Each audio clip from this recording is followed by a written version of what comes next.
Je travaille sur, je vais dire, trois grands sujets. Donc deux sont plutôt proches des biotechnologies, donc c'est des bioréacteurs. Alors je travaille avec un collègue qui est dans un laboratoire de sciences pour l'onologie et on s'intéresse ensemble à des questions, à formaliser des questions que nous appelons de surrendement. Donc en gros, c'est l'idée de se poser la question, si j'ai deux populations microbiennes qui ont des fonctions analogues, par exemple convertir un substrat, donc ça peut être typiquement du sucre en onologie, quoi. Est-ce que si on les met ensemble, est-ce qu'elles peuvent produire plus que si elles étaient à quantité équivalente seules? Donc c'est comprendre et identifier de telles situations, quoi, dans des perspectives liées au réchauffement climatique.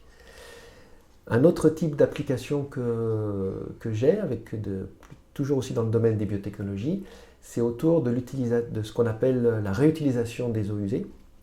Donc la dépollution des eaux à l'aide de bioréacteurs, où on utilise donc des micro-organismes pour débarrasser l'eau de certains polluants, comme les nitrates par exemple. Donc ça, c'est des choses très classiques qui existent aujourd'hui.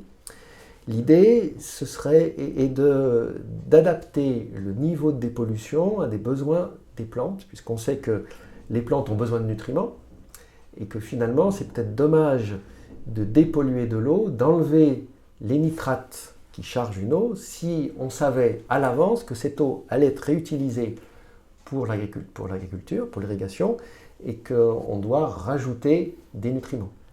Donc c'est une approche assez nouvelle.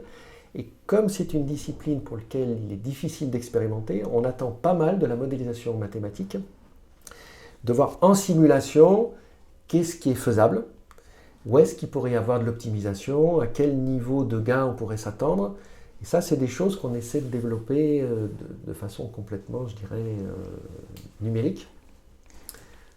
Et la troisième type d'application que j'ai est plus proche des milieux naturels. Je suis dans un projet qui a été financé par l'ANR, où on s'intéresse à la compréhension des écosystèmes microbiens dans les sols. Toujours dans une optique très, très actuelle autour du réchauffement climatique, d'essayer de comprendre l'impact des politiques agricoles sur la fertilité des sols, sachant que cette fertilité est étroitement liée aux écosystèmes microbiens.